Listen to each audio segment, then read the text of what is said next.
Making headlines for this week of November the 7th. Masking the truth.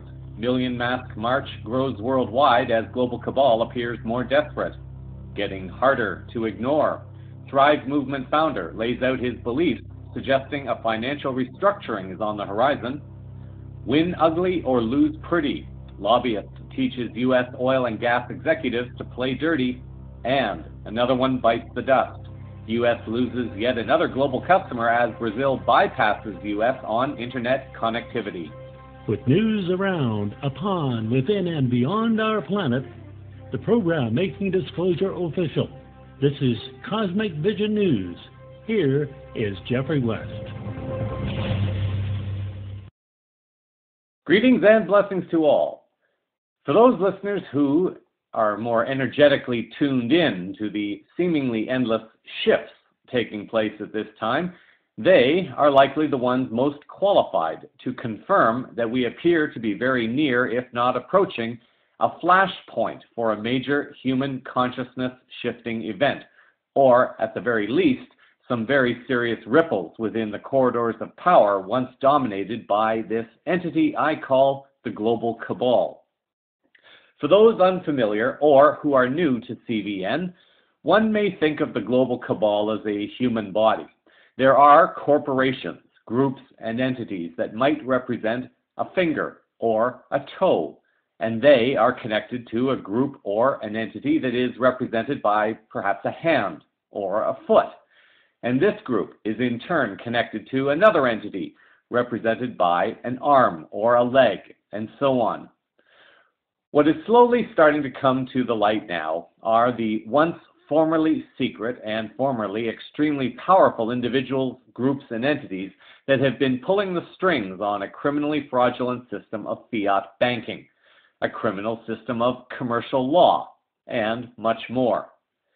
Getting closer to the heart, we are beginning to find individuals and entities that are connected to perhaps the Vatican, the U.S. Federal Reserve Board, and perhaps those who align to the Zionist agenda.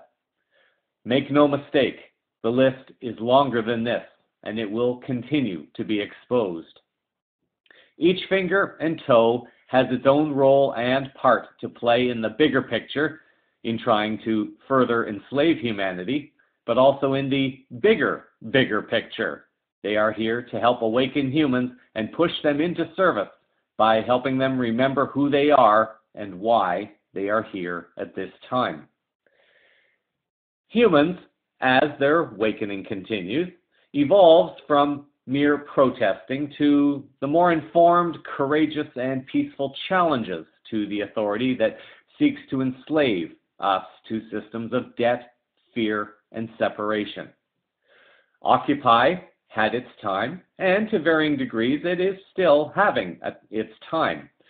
Idle No More had its time, and there have been others, but it may seem a time is rising for the Million Mask March. Many locations across the globe have begun reporting organized protests with large numbers of people choosing to wear a Guy Fawkes mask, not only to obscure one's identity, but perhaps also to subtly highlight the fact that we are all one, and that the people are now intending to stand united as one. RT has these two reports on some of the demonstrations, first from around the world and then from London on November the 6th. Freedom activists are taking to the streets across hundreds of cities worldwide in a peaceful protest against government corruption, mass surveillance, and attacks on privacy. Many are wearing masks to hide their faces. Let's take a look at what's happening where. Now, the largest crowd of protesters so far has gathered in Washington, D.C. Demonstrators came together near the White House, chanting slogans against government surveillance and the prosecution of whistleblowers. RT's Manila Chan was at the protest in the American capital and explains the idea behind them. The annual Million Mask March, organized by hacktivist group Anonymous, is going on in cities across the world today. Here in Washington, the group began gathering at about 9 a.m. over at the Washington Monument with a march that ended here at the White House. Now, the group, and I use that term very loosely, is famous for hacking institutions that they deem corrupt and exposing the hidden actions of those companies. Now, the people with Anonymous are actually seeking to reform the balance of power globally. Now, just some topics that the Anonymous group is seeking to remedy, as posted to their official Facebook page, things like the NDAA, Chelsea Manning, militarization of police, even tackling education reform. From Washington, Manila Chan, RT. Now, Washington is just one city where protesters are taking place. Here you can see there's a dotted line, the sheer scale of the event. This is where some of the marches are taking place. Now, of course, Berlin is one of the places expecting a large turnout. Peter Oliver is watching the crowds gather there. What you can see behind me is the Berlin contingent of what's being called the Million Mask March, as people take to the streets across cities around the world wearing the Guy Fawkes mask of the organisation who call themselves Anonymous. The hacktivists say that they want to expose government corruption and save people from that corruption. They told me here in Berlin why they came out. We are here to save the world because no one wants a war, a new world war in Europe. Anonymous themselves claim to be the most influential organisation, with these people here proud to say they want to save the world from the government that they see as corrupt. And in London, riot police are on alert as activists gathering in the centre. Barricades have been erected in Parliament Square. Protesters earlier voiced intentions to blockade the area.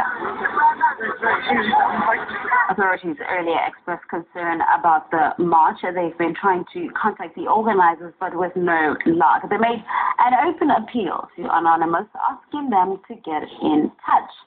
Now, and police have decided to take further matters, releasing a set of rules for activists who will be taking to the streets. Here's the list. Officers say they will interfere if fireworks are let off or loud music is played. They also said they'll also clamp down if protesters are seen spraying graffiti or climbing structures or even disrupting public order. The protesters, Anonymous, the date November the 5th, intentional.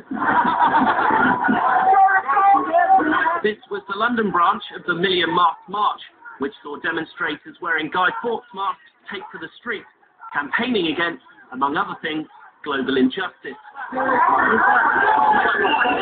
Nowadays, the mask is synonymous with the Anonymous movement.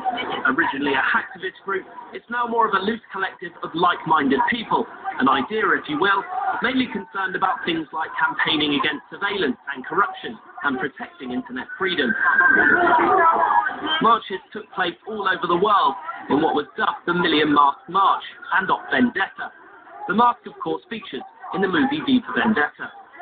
In the UK, hundreds of Anonymous supporters, mainly with their faces covered, marched from London's Trafalgar Square to Parliament and Buckingham Palace. There were some minor scuffles with police along the way, but no arrests were reportedly made. Unfortunately, not all events were completely peaceful.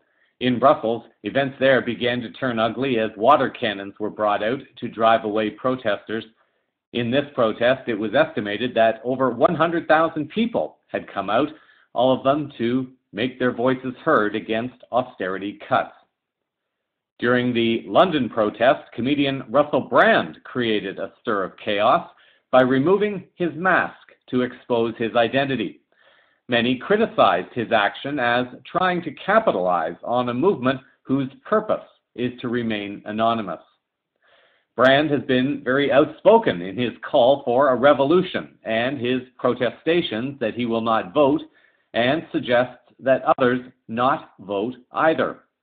Brand drew a very critical response from Robert Webb in The New Statesman last week. Webb wrote to Brand that, "I don't think it's your job to tell young people that they should engage with the political process. But I do think that when you end a piece about politics with the injunction, 'I will never vote and I don't think you should either,' then you're actively telling a lot of people that engagement with our democracy is a bad idea. With the ramped up solar flare energies of the past 10 days or so, it may be no surprise to some that the energies of revolution are starting to rise high. For those who feel it is meaningful to do so, hold the visions of peaceful resistance and positive change. See each soul worldwide awakening and serving a call that will not only be for his or her highest good, but also the highest good for humanity and our planet at this time. In other geopolitical news, some rather confusing signals appear to be coming out of Israel these days.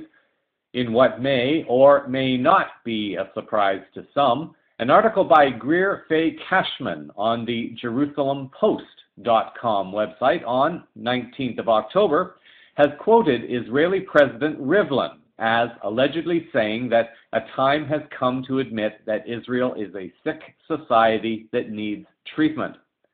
Rivlin apparently made the comments to the opening session of a November 2nd conference on the theme of From Hatred of the Stranger to Acceptance of the Other. With regard to Jewish people in particular, Cashman also quoted Rivlin as saying that I am not asking if they've forgotten how to be Jews, but if they've forgotten how to be decent human beings. Have they forgotten how to converse? Another Jewish website, the JewishTelegraphicAgency.org website on October 19th, quoted the president a bit differently. According to this article, Rivlin allegedly said that the epidemic of violence permeates every sector of Israel. It is time to honestly admit that Israeli society is ill, and it is our duty to treat this disease. The tension between Jews and Arabs within the State of Israel has risen to record heights, and the relationship between all parties has reached a new low, he said. We have all witnessed the shocking sequence of incidents and violence taking place by both sides. The epidemic of violence is not limited to one sector or another. It permeates every area and doesn't skip any arena. There is violence in soccer stadiums as well as in academia. There is violence in the social media and in everyday discourse, in hospitals and in schools. Philip Weiss, on his blog, mondoweiss.net, also commented on the story on October 22nd, but added the side note that with all the attention this story is allegedly getting in Israel, the story has not gone viral the way he might have expected it to in North America. One may argue, however, that the Western media, especially in the U.S., were more centered around the U.S. election results, perhaps, than they were of events in Israel. With regard to the U.S. election, I'm choosing not to spend much time on it, in case anyone has not heard, perhaps because one wisely no longer listens to the mainstream media. The Republicans have regained control of the House of Representatives in the U.S. and have maintained control of the Senate. I'm going to be honest here and say that in this moment of now, I'm not exactly sure what this is going to mean to the bigger picture and to the bigger picture. Regardless of how one may feel about Obama, it is important to share that the main reason Obama has been discredited so highly may be because the elitist interests have been unsuccessful in removing him like they did with John F. Kennedy. It does place a new dynamic energy into the mix, however, and this does not necessarily mean in a bad way. Remember, from a 3D perspective, one may be inclined to judge the Republican Party, and I admit there was a time when I would have done so. For now, I can only gently invite one to consider remaining as much a neutral observer as possible and wait and see how things are going to start playing out before the end of this year.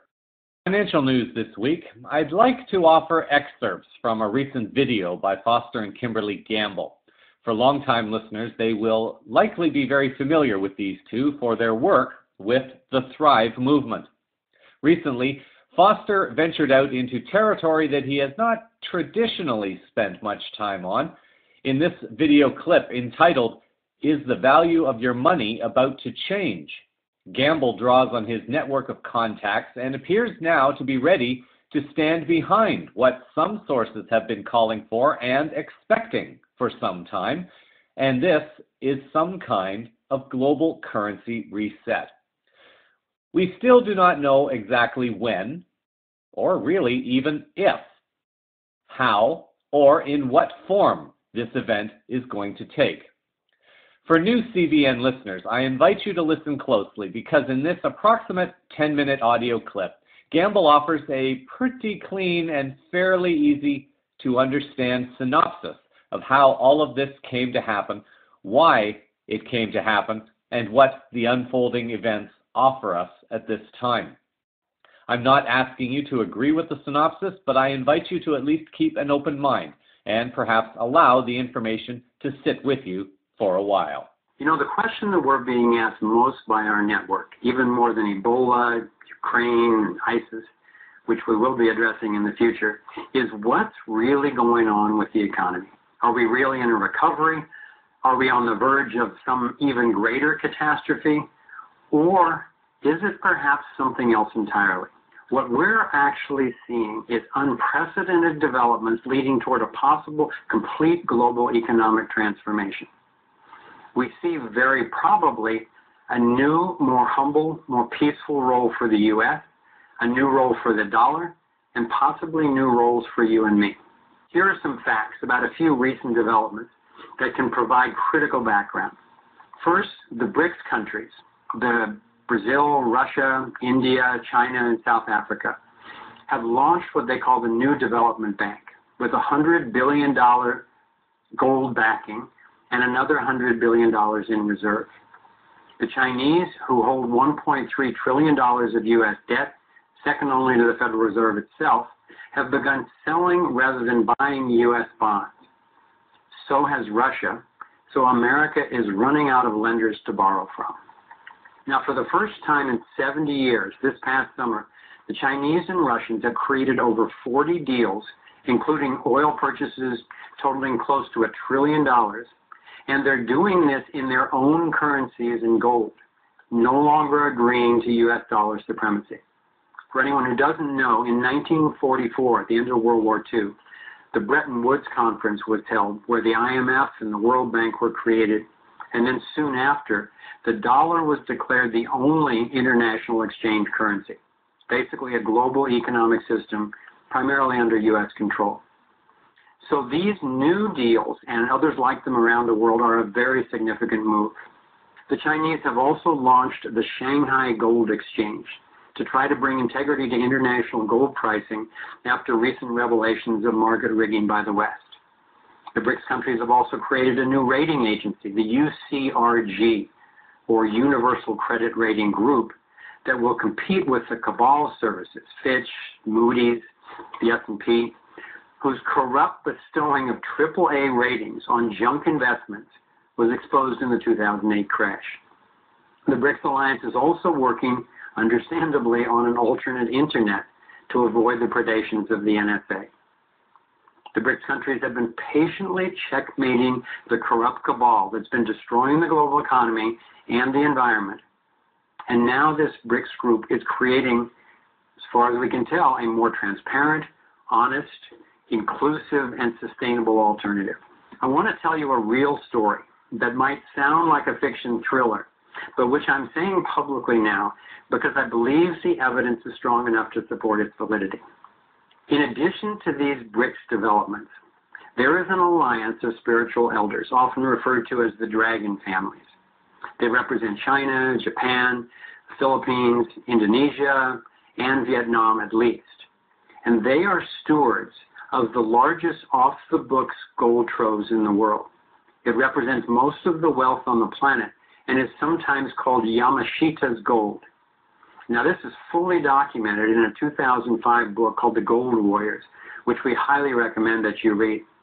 Gold has been the most trusted medium of exchange and storehouse of wealth throughout history, and we're being told that these families want to use the vast resource collected over centuries to support debt relief, humanitarian projects, and transformative innovations and inventions. They apparently would be willing to provide the gold to back the dollar and keep America in the game. But the Western banking cabal needs to end their scam of creating money out of nothing and bankrupting other countries, and then move to an honest asset-backed system. We've also been made aware that there are many individuals in the armed services and in the intelligence agencies who are horrified at the deceptive and destructive agenda of the Washington Consensus and the military-industrial complex. And they are not only unwilling to support more U.S. imperialist agendas, but are working hard and at great risk to correct the situation. In addition to the Oath Keepers and Veterans Against War, there's a committed group who call themselves the White Hats, who've apparently been brokering a pending peaceful resolution, a deal between the Asian elders and the banking cabal. And there are a lot of reports that these new negotiations are now reaching completion, though success is obviously not guaranteed. You might be asking yourself, as I did, why would the banking cabal go along with all this? To answer that, let's look back at some relevant history, because the relationship between the elders and the cabal goes back centuries. But a hint of this dynamic is revealed by a few little-known occurrences. First, the central banking debt-based money scam goes back several centuries to the founding of the Bank of England and the spread through Europe of the Rothschild family. U.S. President Andrew Jackson fought off assassination attempts for trying to prevent fiat money central banking in the U.S. Abraham Lincoln was assassinated shortly after he tried to get rid of fiat money. Fast forward to 1913. The Federal Reserve, and the IRS are created in the same year, and 1 century later, the purchasing power of the dollar has collapsed by more than 97%. In 1933, President Roosevelt confiscated the gold of all Americans to help repay secret debts to European central bankers. We're being told that the Bretton Woods system itself was backed by borrowing from the Chinese against these vast gold holdings, and repayment of these loans is greatly overdue. In 1963, President Kennedy issued Executive Order 11110, you can look it up, to issue dollars outside the Federal Reserve System. And at the same time, he agreed to a deal with President Sukarno of Indonesia to use Asian gold troves to help stabilize the U.S. economy and to develop Asia and Africa. Shortly thereafter, as you know, he was assassinated. 1971, President Nixon took away the gold backing of the dollar and now allowed money to be printed without anything real backing it. And now the U.S. debt is almost $18 trillion. After the 2008 financial collapse, in the first, for a long time, partial audit of the Fed, it was discovered that they covertly gave away at least $16 trillion to domestic and foreign banks. Now, for comparison, the entire U.S. gross domestic product last year was just $16.2 trillion.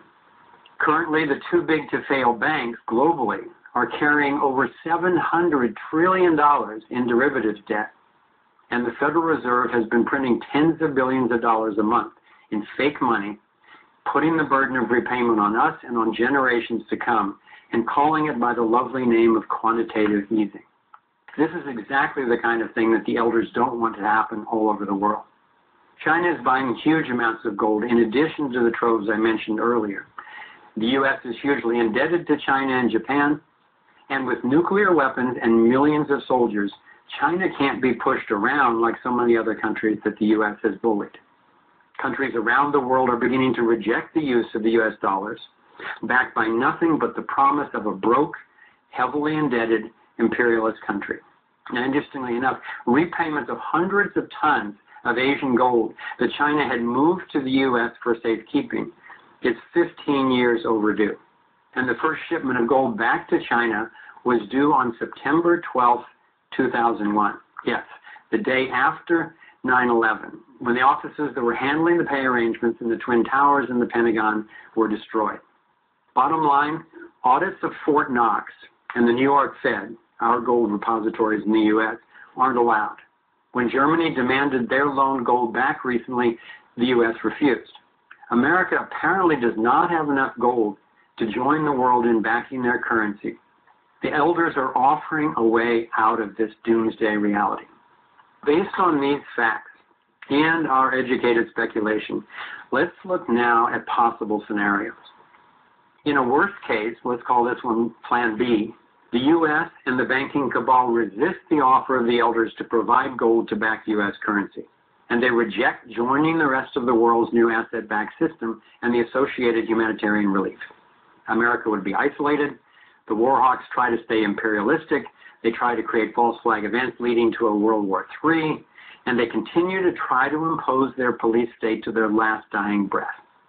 The big banks and the U.S. government are broke, so this would mean the collapse of the dollar and complete social breakdown in the U.S. Not a pretty sight. Or, more likely in my opinion, but certainly not guaranteed, Plan A. The Western cabal reluctantly agrees and goes along with the release of ample historic funds for honest asset-backed money, currency resets, debt relief, and historic humanitarian projects. The dollar may still devalue, and most likely there would be major transitional challenges. But in the long run, a much more stable economy without fake money. And the global domination agenda is cast out to the trash heap of history at last. At least one unvalidated source has suggested this week that the U.S. has finally signed off on this deal that Gamble talked about that will allow this alleged gold from China to prop up a new U.S. Treasury currency. Whether or not this is true remains to be seen. In general news now, another biotech giant is being targeted for class action lawsuits. According to an article by P.F. Lewis on November the 5th, appearing on the naturalnews.com website, Lewis writes that just when one of the world's top agricultural, chemical, and GMO seed producers was getting off lightly with Cargill for destroying the U.S. corn exporters' market to China, others piled on with 3 separate class action lawsuits of $1 billion each. China has recently been the focus of exporting lots of corn from the U.S., especially since China had decided to accept even GM corn since 2010. But by 2013, China's mood had changed. They have officially mandated that no new strains of genetically modified crops will be accepted or licensed in China. The reason apparently for why Cargill's suit was relatively low was because the company was able to get rid of some of the GMO product in other markets. Lewis adds that now many American corn farmers are using the Cargill suit as legal precedent for piling on Syngenta, a Switzerland-based firm that isn't allowed to perform open-field GMO experiments in its own country. Instead, they've usurped lots within contamination distance of organic corn lots in the USA for open-air trials. So, thankfully, there are some incredible souls who have agreed on some level to take on the biotech giants. With more and more precedents being set in court, it will become increasingly more difficult for biotech behemoths to get away with all that they have been getting away with since they first started in business. From big agriculture over to big oil now. A leaked tape on suggested practices by big oil and big gas companies may be about to break the dam open on abuses by these two entities in particular. An article appearing on RT.com has written that a top U.S. political consultant, dubbed Dr. Evil, has been caught on tape at an industry conference advising oil and gas executives to regard public policy as endless war and to play on people's fear and greed to lobby their interests. Richard Berman's speech, which he gave in June in Colorado Springs, was leaked to the New York Times by one of the participants at the conference who said, "It just left a bad taste in my mouth." The whistleblower asked for their identity not to be revealed. According to Berman, if you think about it, in these groups, the Sierra Club, who is the natural enemy of the Sierra Club? Who is the natural enemy of Greenpeace? You know, at the surface, you would love to be a group like that because everyone should be in favor of you. Who could be against you? That's very difficult to overcome, and they play on that, and they trade on that, and that's our opportunity and also our challenge. So it's an endless war. To win the war, the veteran lobbyist told the crowd to marginalize their opponents. You can either win ugly or lose pretty, the founder and chief executive of the Washington-based Berman & Company consulting firm declared, noting that wherever possible, I like to use humor to minimize or marginalize the people on the other side. Said Berman, I get up every morning and I try to figure out how to screw with the labor unions. That's my offense. I am just trying to figure out how I'm going to reduce their brand. Berman appears to have let it slip that the U.S. government, or at the very least major corporations, have been using NGOs or non-governmental offices as covers for business practices that are arguably, if not probably or definitely, less than life-honoring. Said Berman, people always ask me one question. How do I know that I won't be found out as a supporter of what you're doing?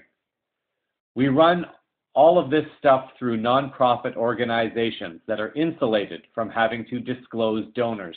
There is total anonymity. People don't know who supports us. We've been doing this for 20-something years in this regard, he explained. Berman also commented that one sure way to win public support on a particular issue is to confuse people to the point where they can't tell right from wrong and finally give up. A VP from Berman's company also participated in the presentation. Jack Hubbard focused on the theme of branding entire movements, such as fracking, as being not credible. According to Hubbard, what we wanted to do is brand the entire movement behind this as not being credible and as being anti-science. Fear and anger have to be a part of this campaign. If you want to win, that's what we're going to do. We're not going to get people to like oil and gas industry over the next few months, Berman stated. If you want a video to go viral, have kids or animals, he remarked, showing a spot his company created featuring school children taking part in a mock union election to imply that union bosses have, quote-unquote, childish elections. There is nothing the public likes more than tearing down celebrities and playing up the hypocrisy angle. So it seems we have now been given a unique but very insightful look into the world of big oil and gas and understanding how, a bit better, the tactics they use to get away with what they want. Thankfully, more and more are awakening, however, and they are less inclined to let these companies get away with the crimes and cover-ups that they have been getting away with. For those interested, a link to the full transcript appearing in a New York Times article will appear in the show summary. On yet another note of whistleblowing revelations, a local CBS station in Baltimore, Maryland, carried a story on November the 1st about a local banker who has come forward to expose his secret double life as a CIA plant. Now, I could be wrong, but there is something that feels a little bit funny about this story. In trying to guide listeners towards practicing their own discernment, I invite you to listen to this report and try to come up with some possible questions. Maybe you will find the odd point about this story that I'm seeing, or maybe not. Maybe I am the one who is off base. However, here is the CBS Baltimore media outlet with their report. Baltimore banker and prominent businessman. That's how we know Ed Hale. Excuse me. But tonight, in a WJZ exclusive, he reveals his double life to Mary Bubala, and she joins us with the surprising details. The secret and closed world of the CIA, espionage, covert operatives, international surveillance, and Baltimore businessman Ed Hale. I was an agent for the CIA. In a WJZ exclusive, Ed Hale reveals his covert role inside the CIA. I was the perfect cover because I was all over the world and with my vessels and trucking here in America, so I was the perfect person to take somebody and send them out to Afghanistan, Uzbekistan. Hale probably looks familiar. He was the face of First Mariner Bank as chairman and CEO. He appeared in their commercials for years. He is credited with developing the Canton waterfront downtown, and he owns the Baltimore Blast. Hale's first briefing on his new secret role comes from his CIA handler. You're going to be an international financier sending people out to different countries, under the guise of your trucking company and the other companies that I had, shipping. And, for example, I had tugboats and barges would go to Cyprus and to Alexandria, Egypt. In a life that reads like a spy thriller, Hale says he was recruited into the CIA by former Alex Brown chairman Buzzy Krongard, who was with the agency. So he came to my office one day and he said, let's go for a walk. From his blue-collar beginnings in eastern Baltimore County to the world of espionage, Hale details his secret life inside the CIA in a new biography called Hailstorm. I was called a NOC, N-O-C. That stands for non-official cover. America's most famous NOC is Valerie Plame, the CIA operative exposed by a newspaper columnist. You had to be very cautious about everything you said and did. As an operative, Hale found himself in the early hunt for the world's most notorious terrorist, Osama bin Laden. I heard his name almost early on about this person, Osama bin Laden. And, I didn't know who he was. It wasn't like the household name that it became. From the Cold War to the War on Terror, Ed Hale was part of it all. I've always considered myself to be a patriot. Until he got out just after 9/11. I have been told that there are still people that are operating out there that I used to work with. And who they are and where they are, I do not know, and I did not ask. Ed didn't want his mother to worry, so he didn't tell her until he'd been out for 5 years. And I said, Mom, I just have something I want to tell you. Very proud that I did serve with my country, and I, not only in the Air Force, but I was an agent for the CIA. And she looks up and says, would you pass the broccoli, please? During his time with the CIA from 1991 to 2001, Hale never told anyone. A few years after he got out of the agency, he did reveal it to one or two people, including former Governor William Donald Schaefer. And now we all know. Mary Bubala, WJZ Eyewitness News. Now, WJZ reached out to the CIA to confirm Hale's employment, but because of privacy concerns, they were not able to. Now, here is what I'm thinking. First, Hale does not exactly give any quote-unquote sensational information. He just admits that he was a spy. My question as a journalist might be, so where exactly is the story? He was a spy, okay. He knew of Osama bin Laden, but the information he gave does not seem to fit with the more common knowledge that seems to be out about bin Laden, his ties to the CIA and his actions with the Bush government and being in a military hospital right before 9/11. He knew people but does not know where they are, nor did he ask. If he is not revealing any significant information to the public, what then could his agenda be, or what are his reasons for coming forth to the media? Now, to be fair to Hale, maybe he will be offering more explosive information in a coming moment of now. For this moment, however, it appears to be a man entering his golden years and just getting an idea or a feeling or something about his past off of his chest. In disclosure news this week, were you aware that there is apparently only one country in the EU that still has any kind of official team or office that investigates UFO sightings? Chris Bachman, reporting for the BBC on November the 4th, writes that thousands of UFO sightings are reported every year, but not many countries are willing to spend money investigating them. There is just one dedicated state-run team left in Europe. Is France onto something? Bachman goes on to write that France has the biggest space agency in Europe, the result of the 1960s space race and President Charles de Gaulle's grand determination to keep France independent of the U.S. by building its own satellites, rocket launchers, and providing elite aerospace research. An offshoot of all that, France is the only country in Europe to maintain a full-time state-run UFO department. There used to be one in the UK and another in Denmark, but they closed down years ago due to budget cuts. France's UFO unit consists of 4 staff and about a dozen volunteers who get their expenses paid to go on site and look into reports of strange sightings in the skies. The team is called GAIPAN. That's a French acronym for Study Group and Information on Non-Identified Aerospace Phenomenon. Its boss is Xavier Passot. Surrounded by dozens of books on UFOs and stacks of documents, Passot tells me his mission is to be as transparent as possible about strange sightings and to allow and to follow up on each one that his team receives. Now, in this article, he tells me I'm referring to the reporter who told this story. They publish their results, and this is the reporter still writing, on their website, which gets 30,000 hits a month. The team receives, on average, 2 UFO sightings a day. The department insists an 11-page form is filled out for each one. The idea is to provide details, including photographs, where possible, but also to weed out jokers and time wasters.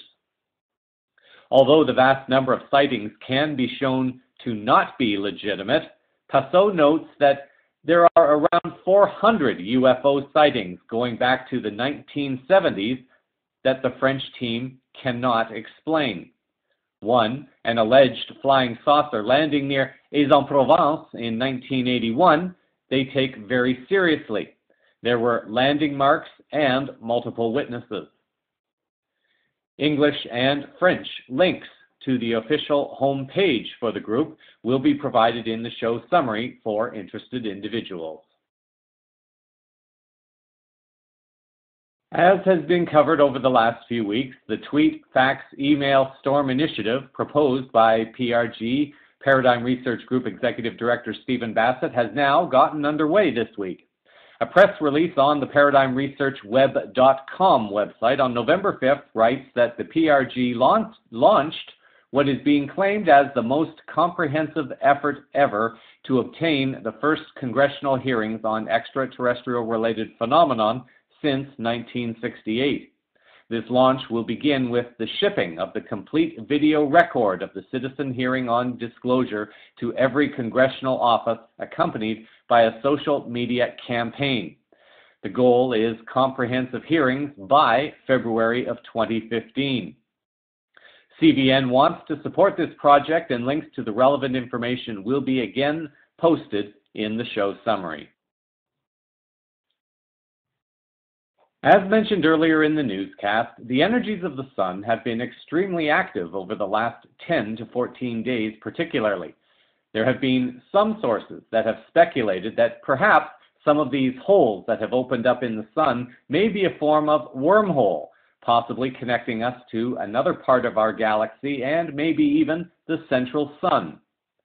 A movie being released today, November the 7th, called Interstellar, deals at least on some levels with the phenomenon of wormholes.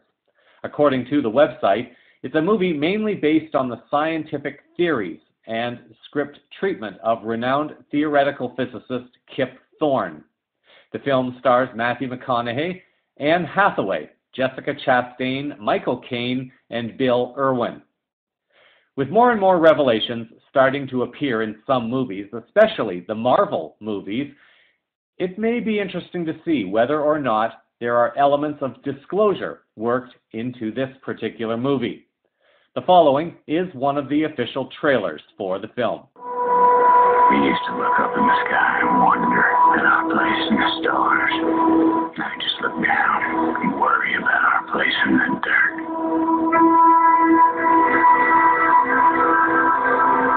Go for main engine. Start T-minus 10. We must confront the reality that nothing in our solar system can help us.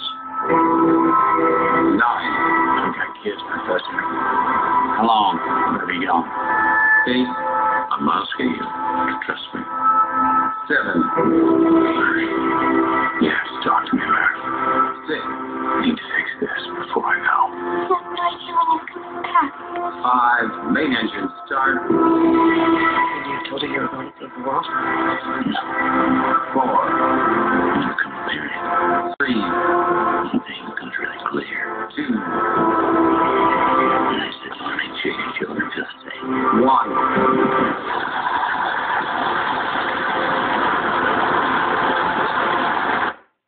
I'm coming back.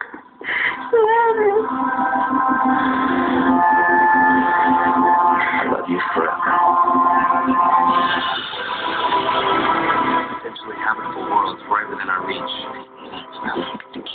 Here we go. You speak about your family. Now you have to think bigger than that. I'm thinking about my family and maybe some other families.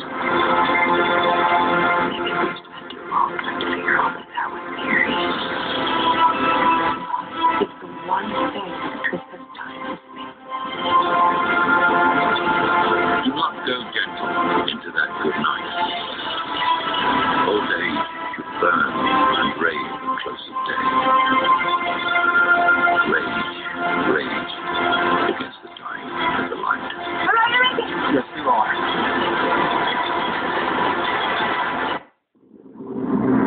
We'll find a way. We always have. The link to the website is interstellar-movie.com, and the link will be in the show summary. In tech news this week, it appears that Brazil is keeping a promise that it made in response to the NSA spying allegations that came to light from Edward Snowden. CVN listeners may recall, as the Snowden revelations started coming out, that Brazil became embroiled in a scandal that revealed that the NSA had been actively spying on the leadership of the country and the president, Dilma Rousseff, in particular.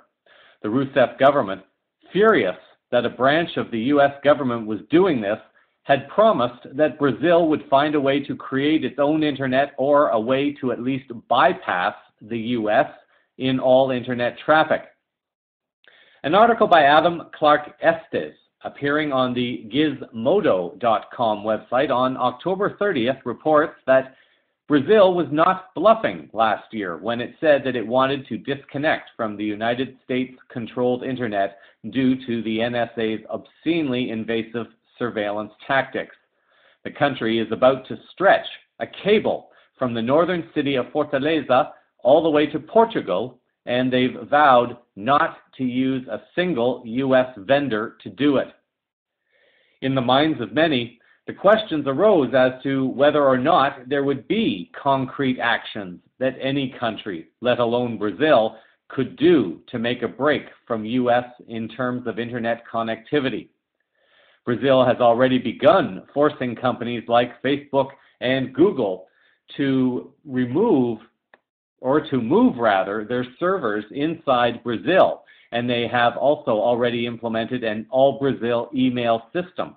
According to Estes, with news that the cable plan will not include American vendors, it looks like Brazil is serious. It's investing $185 million on the cable project alone, and not a penny of that sum will go to an American company. The implications of Brazil distancing itself from the U.S. internet are huge. It's not necessarily a big deal politically, but the economic consequences could be tremendously destructive. Brazil has the 7th largest economy in the world, and it continues to grow. So when Brazil finally does divorce Uncle Sam, assuming things continue at this rate, a huge number of contracts between American companies and Brazil will simply disappear. On the whole, researchers estimate that the United States could lose about $35 billion due to security fears. Estes notes that the blowback from the Snowden revelations would always have had some kind of impact, although perhaps some may not have anticipated political consequences. Estes closes his article by noting that the U.S. is about to lose revenues from a country with one of the bigger populations in the world as they break away from U.S. influences and controls. Estes notes, however, that still, that's a small price to pay for knowing just how little privacy we've had all along. And in this week's final words, I'd like to explore a little bit this growing call for a revolution. Our human history, the one actually experienced, has been full of revolution on various scales. The psychology behind it, for the most part, is fairly simple. An oppressed, enslaved, and controlled population finally hits the breaking point, and the right spark at the right moment brings a formerly separate, unorganized force into a cohesive and strong agent for societal change. History also shows that many of those historical revolutions were violent ones. Now, of course, there are many also that were not outwardly violent. There was the peace-loving sexual revolution of the 60s being one. However, what we also witnessed was many of these individuals getting pulled into the lure of the materialistic 3D world, and they became the overachievers that has driven the capitalistic fiat money machine that has contributed to human enslavement and planetary destruction for profit, power, and greed. We have experienced a technological revolution of sorts, but even this has to be taken in the context of the technologies that are currently being released, compared to the technologies that have been kept hidden and suppressed from the mainstream public for the purposes of keeping humanity controlled and addicted to the next best thing to be released, which of course requires more and more money that perpetuates the illusions of status, wealth, and power. An argument could be made as to whether or not the technological revolution has been truly beneficial, because it has been alleged that any technology possessed by the mainstream is at least 70 to 80 years behind whatever technologies that have been suppressed and hidden. There will be those who will immediately jump on their bandwagon to attack that statement without necessarily considering the bigger picture and also the bigger picture. I am not saying that technology by itself has not been beneficial. It is the context that must be considered in how that technology is being used and by whom this technology is being controlled. The fact that technologies are being slowly released in order to tease humanity and to continue addicting humans to the next and latest thing fuels the agenda that has been created by the global cabal. It is purely for profit, power, and control. Therefore, the question remains as to whether or not this has ultimately been good for humanity. In the bigger picture, it has served to awaken many to help them see who they are through the experiences of being who they are not. The Internet, perhaps released to the world with the intention of perpetuating anything that would fuel numerous addictions. In a world exploding with titillating and mesmerizing distractions 24/7, 365, those that released the Internet probably never even considered that their own tool of distraction would be used against them by a growing group of people who were beginning to awaken to the lies, frauds, and crimes being committed by them against humanity and our planet. This leads us now to the different revolutions that are now unfolding on a human and planetary scale. There are revolutions in consciousness, guided by forces and energies that are currently beyond the understanding of most people around the world. There are the physical revolutions that are taking place in numerous countries that have their genesis in the shifting human and planetary consciousness. Media types like Alex Jones bring forth calls for revolution of sorts, but it is tied in with energies of negativity and fear-mongering. There are revolutions on the scale of mass protests with peaceful intent, some of which are actually peaceful, while others begin to expose the corruption of the police state, with officers abusing the powers that have been bestowed upon them. Over the last year especially, a different kind of revolution has been unfolding. CVN has covered it on at least several occasions, and it has the potential to rock the geopolitical and geoeconomical landscape once dominated by the global cabal. Again, it was a tool that was originally created and manifested by the cabal for cabal-controlled interests. This is the revolution or the concept known as open sourcing. We have been slowly getting acquainted with a term called open sourcing. This is a practice of taking an idea and making it available to the world so that anyone can contribute to the idea to help develop it and ultimately make it better, and perhaps getting it released to the benefit of the world much more rapidly. CVN has reported in the past the story of Robert David Steele, former Marine, CIA case officer, and co-founder of the U.S. Marine Corps intelligence activities. This is the man who is claiming that the open source revolution is coming, and it will conquer the 1%. An article by Nafiz Ahmed appearing on the Earth Insight page of the Guardian.com website back in mid-June notes the following. The man who trained more than 66 countries in open source methods calls for reinvention of intelligence to re-engineer Earth. He's talking about Robert David Steele, and Steele is quoted in the article as saying, "The West has pursued an industrialization path that allows for the privatization of wealth from the commons, along with the criminalization of common rights of the public, as well as the externalization of all true costs. Never mind that fracking produces earthquakes and poisons aquifers. Corrupt politicians at local, state, or province and national levels are all too happy to take money for looking the other way. Our entire commercial, diplomatic, and informational systems are now cancerous. When trade treaties have secret sections or are entirely secret, one can be certain the public is being screwed and the secrecy is an attempt to avoid accountability. Secrecy enables corruption. So also does an inattentive public enable corruption. Humans have been conditioned to think in terms of proprietary possession, be it physical possession or even intellectual possessions or property.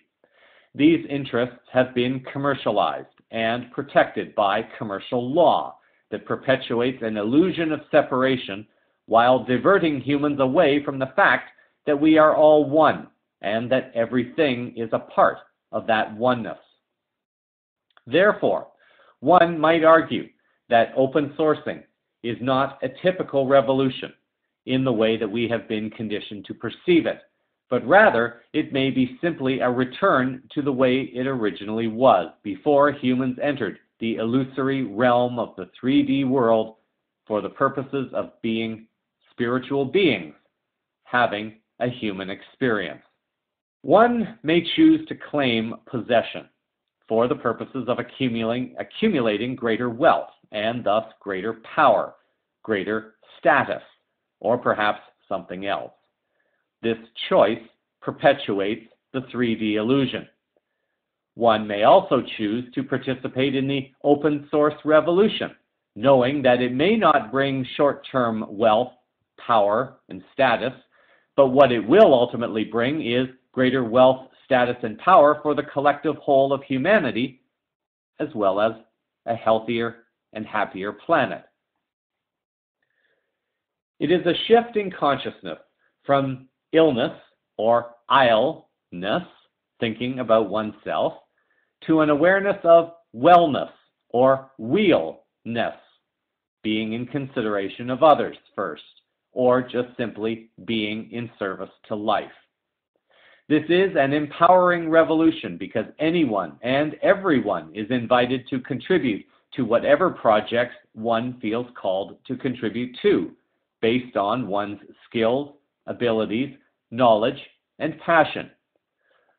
One may not have the whole picture, but by sharing it, instead of putting a patent on it and trying to control the idea, the pieces may come together more quickly, and thus the power of the internet can be more fully tapped into, and thus creating the change that we wish to see in the world at this time. Empowering souls to find their respective truths and to contribute to meaningful, open-sourced projects for the higher good as opposed to the short-term 3D individual benefit. This is a service that we can all strive for and achieve. Create a wonderful week until our next moment of now. So that is the unfolding consciousness news around the world this week. Cosmic Vision News is a part of the Enlight Radio group of programs. Links to stories used in this broadcast are published in the show summary on the blog at cosmicvisionnews.com, on the CVN Facebook page, also on Twitter, Google+, LinkedIn, FaceUni, and now Ello. Thank you for sharing your time with me. I'm Jeffrey West, reminding you that the meaning of life is to find your gift. The purpose of your life is to give it away. Until our next moment of now, stay grounded in love, hold the vision of light and peace in your hearts, and keep your eyes to the skies. Disclosure is unfolding all around you. Namaste.